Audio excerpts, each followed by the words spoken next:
ከዚህ ግንኙነት ራቁ። አንደኛ፣ ራስ ወዳዶች። እነዚህ ሰዎች የእናንተን ልብ እስከሚያገኙ ድረስ እንደነሱ ተፈቃሪ ሰው እንደሌለ እንዲሰማችሁ ያደርጓቸዋል። ነገር ግን በሂደት እውነተኛ ባህሪያቸው እየተገለጠ ሲመጣ ከነሱ በላይ ራስ ወዳድ እዚች ምድር ላይ እንደሌለ ነው የሚገባችሁ። ለሚያጠፉት ጥፋት ራሱ መልሰው ተጠያቂ የሚያደርጉት እናንተን ነው።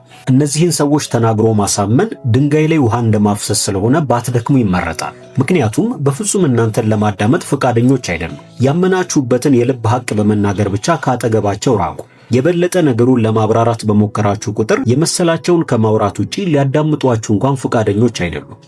ሁለተኛ፣ ስሜታዊ ሰዎች፣ በትንሽ ነገር ከሚደሰቱ እንዲሁም በትንሿ ጥፋት ደግሞ ከመጠን በላይ ከሚከፉ ሰዎች ጋር ግንኙነትን መጀመር በጣም ጥንቃቄ ይፈልጋል። ሁሉም ነገር በተረጋጋና ሰላም በመሰለ ወቅት የሆነ ችግር ለመፍጠር ይሞክራሉ። ምክንያቱም የሆነ የተረሱ አይነት ስሜት ይሰማቸዋል። አንዳንዴ የእውነት ምን እንደሚፈልጉ ራሱ ግራ ሊገባችሁ ይችላል። ለዚህ ባህሪያቸው ከመጠን በላይ እንክብካቤና መጨነቅን የምታሳዩአቸው ከሆነም የበለጠ እየባሰባቸው ነው የሚሄደው። ይባስ ብለው የምታደርጉላቸውን እንክብካቤ ራሱ መጠራጠር ይጀምራሉ። በመሆኑም ድንበር ልታበጁ ይገባል። ፍቅር ውስጥ ነኝ በማለት ብቻ ራሳችሁን ለሆነ ሰው ሙሉ ለሙሉ አሳልፋችሁ መስጠቱ ተገቢ አይደለም።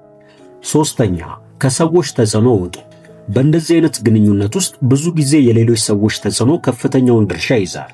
ማለትም ከግንኙነቱ ለመውጣት አስባችሁ የምታማክሯቸው ሰዎች መታገስ እንዳለባችሁ፣ ይህንን ማሰባችሁ ቅብጠት መሆኑንና ከዚህ ግንኙነት ብትወጡም የተሻለ ነገር እንደማይገጥማችሁ በመንገር በራስ መተማመናችሁን ያወርዱታል። እመኑኝ፣ በዚህ ጉዳይ ላይ ቆርጣችሁ መወሰናችሁ አሁን እየከፈላችሁት ካለው ዋጋ ጋር በፍጹም እንደማይወዳደር እወቁ።